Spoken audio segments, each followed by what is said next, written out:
Bonjour et bienvenue pour ce nouveau page à page consacré à l'omnibus Secret Warriors, notamment scénarisé par Jonathan Hickman, un très jeune Jonathan Hickman dans ses vertes années et dans ses premiers travaux. Dans cet omnibus, vous allez retrouver, non ce n'est pas un labyrinthe, ce sont ces couvertures qui étaient présentées avec ce bandeau blanc, dessin de Jim Chung à l'époque. Et donc vous avez l'impression que ça fait un labyrinthe, mais ce n'est pas un labyrinthe, c'est tout simplement les couvertures telles qu'elles étaient à l'époque. Ce volume contient les épisodes de la série Mighty Avengers de Brian Michael Bendis, épisodes 13 à 18, la série Dark Reign, puisque cette série se situe en plein milieu du Dark Reign avec New Nation en 2009 et Secret Warriors 1 à 28. Il y aurait également Dark Reign The List, Secret Warrior numéro 1 et Siège Secret Warrior. Un one-shot qui date de 2010. Mais le gros, la masse, le gros bouquin, c'est Secret Warriors, la série de 2008 par Jonathan Hickman, épisode 1 à 28. Les autres épisodes, ce sont des épisodes qui vont vous introduire cette série. Alors, je dois vous avouer que je connais très très mal les Secret Warriors. Nous allons découvrir un Nick Fury jeune, nous allons découvrir une équipe qu'il dirige et nous allons découvrir ses vertes années au sein de Marvel et c'est une façon de raconter ses origines, des histoires inédites et nous allons les découvrir ensemble et parcourir cet omnibus qui est scénarisé par Jonathan Hickman en grande partie. Il y a aussi du Brian Michael Bendis. Stefano Caselli dessine un grand nombre de pages.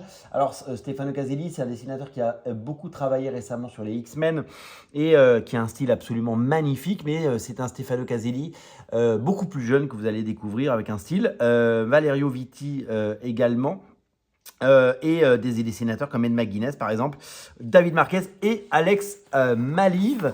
Alessandro Vitti, j'ai dit une bêtise, c'est Alessandro Vitti. Donc le gros des Secret Warriors épisodes 1 à 6 et 11 à 15, c'est Stefano Caselli. Les épisodes 7 à 10 et 17 à 19, c'est ainsi que 21 à 28, c'est Alessandro Vitti. Voilà, ce sont les deux dessinateurs qui ont dessiné, deux dessinateurs italiens qui ont dessiné en grande partie. On attaque avec donc des épisodes des Mighty Avengers avec Brian Michael Bendis et Alex Maliv. Ils avaient travaillé sur Daredevil ensemble et ils ont fait quelques épisodes. Toujours un plaisir. Ça permet de donner du contexte et de raconter un petit peu la création de cette équipe et des épisodes dans lesquels nous allons replonger. Alors, les épisodes ne sont pas chapitrés comme nous pouvons le voir. Je découvre un petit peu avec vous. Donc, nous allons devoir regarder ensemble les épisodes. Est-ce que nous avons... Non, il n'y a pas du tout de chapitrage. C'est étonnant qu'il n'y ait pas de chapitrage de cet omnibus. Donc, je vais avoir du mal à vous guider. Et je vais avoir du mal à vous dire. Alors ça ressemble à du Stefano Caselli de l'époque. Je ne sais pas encore si nous sommes déjà dans les pages de la série principale.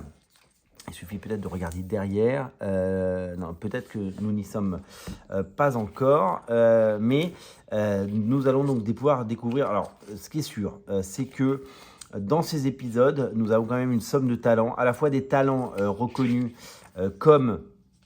Brian Michael Bendis, mais aussi des talents en devenir, puisque Stefano Caselli va devenir un très grand dessinateur, Alessandro Vitti aussi, Hickman va devenir une superstar, à l'époque il ne l'était pas encore, et c'est un de ses premiers projets au long cours que vous allez découvrir. Donc, si je comprends bien, les premiers épisodes, c'était un petit peu ce que j'ai annoncé avant, et que là, on arrive dans le cœur du réacteur, et on arrive dans cette équipe, sorte de Shield, et emmenée par un Nick Fury. Donc vous allez découvrir des aventures inédites sur lui et vous allez découvrir un petit peu sa vie, son destin, son passé et son présent. Alors si vous êtes contemporain de Nick Fury, si vous connaissez bien le personnage, sachez qu'il a connu évidemment bien des incarnations et bien des modifications. C'est un personnage qui a toujours été au cœur de l'univers Marvel en comics et qui, pendant de nombreuses années, eh bien, avait ce look de vieux baroudeur, de vieux militaire, avec ce patch sur l'œil. Son look a totalement été redéfini dans les pages de Ultimates par Mark Millar et Brian Hitch. Vous le savez, il a pris les traits de Samuel L. Jackson, et donc il est devenu le Nick Fury de l'univers Ultimate. Pendant ce temps, dans l'univers classique, parce qu'il y avait deux continuités qui cohabitaient, il y avait le Nick Fury qui continuait son bonhomme de chemin. Donc vous l'avez compris, la différence, eh bien, c'est leur couleur de peau, puisque le Nick Fury classique, né dans les années 60 en France, aux États-Unis, et publié en France, eh bien, est blanc. Et le Nick Fury, donc, qui prend les traits de Samuel L. Jackson, est noir. Et donc, ces deux Nick Fury cohabitent, parce que ce sont deux univers différents. Et ce Nick Fury avait fait l'objet, dans les années 80, d'un film, d'un téléfilm même, je crois, sous les traits de David Hasselhoff. Rendez-vous compte, David Hasselhoff, de K2000 et de Alerte à Malibu. Et il avait incarné, le temps d'un film de facture assez douteuse, il avait incarné le personnage. Donc il y a quand même deux acteurs très connus qui ont incarné Nick Fury dans leurs différentes incarnations, que ce soit David Hasselhoff ou Samuel L. Jackson. Vous le savez peut-être, après Secret War, également scénarisé par Jonathan Hickman, l'univers Ultimate a disparu. Il a, entre guillemets, fusionné.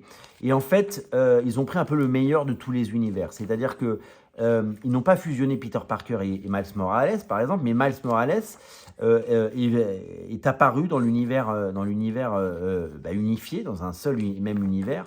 Et donc, c'est pour ça qu'on a deux Spider-Man. Mais pour Nick Fury, ils nous ont pas fait le même coup. On n'a pas deux Nick Fury.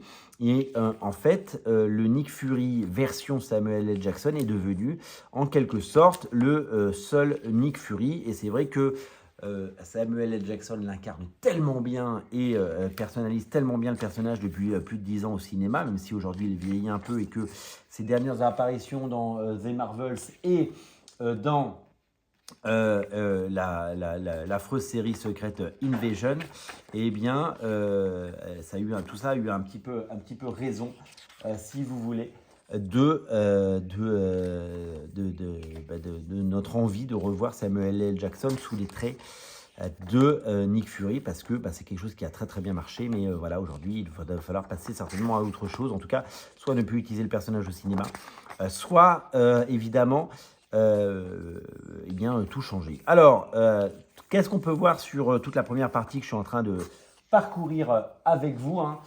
Qu'est-ce que je suis en train de voir et qu'est-ce que je suis en train de vous montrer? Eh bien, c'est une qualité graphique, une cohérence graphique et des pages magnifiques. Alors là, petite pause, parce que nous avons des épisodes de Dark Reign magnifiquement dessinés par un dessinateur que j'adore, Ed McGuinness, qui il a tout fait, hein. Il a fait du Superman, hein, il a fait du Deadpool, il a fait bien entendu du Spider-Man. C'est un dessinateur légendaire et là-dessus il a vraiment fait des merveilles et je ne peux que me réjouir de voir la qualité de son trait. Tout ce que je peux dire sur cet omnibus, eh bien, c'est que la qualité graphique générale et le dessin est au rendez-vous et que, comme souvent, Jonathan Hickman est magnifiquement servi par des dessinateurs et que Marvel ne lui confie pas des dessinateurs qui seraient des mauvais. Et il propose vraiment la crème de la crème. Et même si c'est des artistes en devenir, comme Alessandro Vitti à l'époque et Stefano Caselli, eh bien, c'est quelque chose d'assez flamboyant et ça donne très très envie de le lire. J'avais très envie de le parcourir, cet omnibus, et je suis ravi. Je tiens par la présente à remercier Panini Comics, qui est partenaire, vous le savez, de ces émissions page à page. J'ai créé ce partenariat pour pouvoir vous présenter ces titres et pour pouvoir vous les présenter, puisque on s'est rendu à l'évidence, acheter un bouquin qui coûterait 70, 80, 90 euros, un omnibus, eh bien c'est un engagement financier important et ça peut être très compliqué de l'acheter en aveugle. Et donc du coup, montrer les pages, ça reste peut-être la meilleure façon de vous rassurer sur son contenu et en tout cas la qualité des pages que vous allez découvrir. Donc du coup, j'ai ce partenariat avec Panini sur les omnibus. Il est exclusivement sur les omnibus, ce partenariat. Je tiens à remercier Panini d'être partenaire et de me mettre à disposition cet omnibus pour que je puisse le parcourir avec vous et que les 23 000 abonnés de la chaîne puissent découvrir, que ce soit maintenant, parce que ce sont des émissions qui restent. Ce sont des émissions qui sont vues au long cours, qui peuvent faire quelques centaines de vues quand je les poste, mais quand on regarde dans le rétroviseur, c'est des vidéos qui cumulent pour certaines des milliers de vues et qui rencontrent un succès sur la durée, et elles sont là pour rester. Elles sont là pour être vues, découvertes et peut-être savourées au moment où vous aurez décidé de les regarder. Et donc, elles sont là pour ça. Donc, je remercie Panini pour leur confiance et j'espère que le travail réalisé pour vous faire parcourir et la mise à disposition de tous les abonnés qui sont sur cette chaîne, permet de satisfaire tout le monde, et peut-être que vous aurez envie de découvrir cet omnibus après avoir vu ces pages. En tout cas, graphiquement, je vous le dis, c'est époustouflant. J'ai tout à lire, j'ai tout à lire, tout à découvrir, parce que je vous dis, je crois que je n'ai pas un seul... Pourtant, autant il y a des séries que j'essaye aux États-Unis, que j'abandonne en cours de route, mais je pense que pour les Secret Warriors, je n'ai même pas le début, je n'ai même pas le premier épisode. Ça fait avec la hype de Jonathan Hickman. Jonathan Hickman, il a tout fait, vous le savez, chez Marvel et Panini. Il a fait les 4 Fantastiques, il a fait évidemment les Avengers, il a fait bien entendu les X-Men de l'ère Krakoa, il a fait du Ultimate, maintenant il fait du Ultimate Spider-Man. C'est un auteur qui fait vraiment partie des grands noms chez Marvel. Ses comics sont des succès, et avec son regain de popularité et le travail réalisé ces dernières années, il était tout naturel que Panini réédite ces omnibus et nous propose de redécouvrir ces épisodes que l'histoire aurait pu oublier, mais avec la popularité du personnage de Nick Fury et avec la popularité de Jonathan Hickman, il n'y a que des bonnes raisons pour redécouvrir cela et plonger dans ces aventures qui, je le sais, ont à la fois bercé des générations entières de lecteurs, mais qui font aussi partie des choses cultes et cultissimes que certains continuent de chérir quand on va sur les forums, quand on discute avec les gens sur les réseaux. Ce sont des comics qui ont une véritable cote de sympathie et dont le souvenir est intact et dont la réédition réjouit un très très grand nombre de fans, des gens qui avaient ces bouquins-là dans d'autres collections et qui veulent avoir l'intégralité dans ces épisodes, et des gens qui n'ont peut-être jamais lu, puisque depuis 2008, il s'est quand même passé un petit paquet d'années, et que peut-être une nouvelle génération a envie de découvrir ces épisodes qui sont totalement inédits pour une grande majorité d'entre vous. Je suis sûr que beaucoup d'entre vous vont découvrir à la fois cette série et ce travail à travers ce page à page, et je m'en réjouis parce que je fais ces émissions pour ça.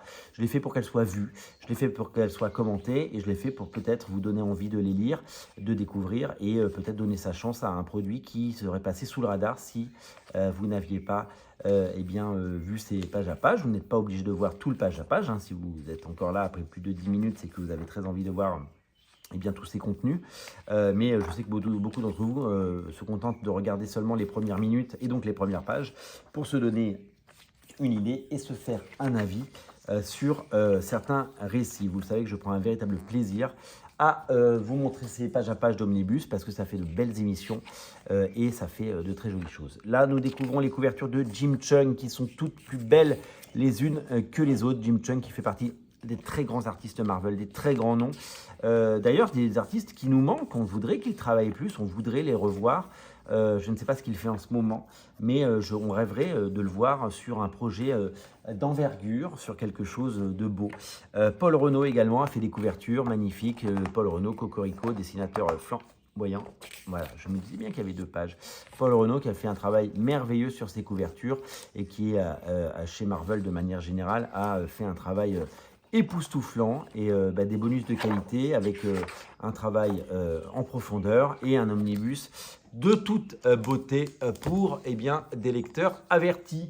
Voilà, je vous invite à vous tourner vers votre libraire si vous souhaitez faire l'acquisition de cet omnibus. En tout cas, j'ai pris un vrai plaisir à vous le présenter, à vous le proposer.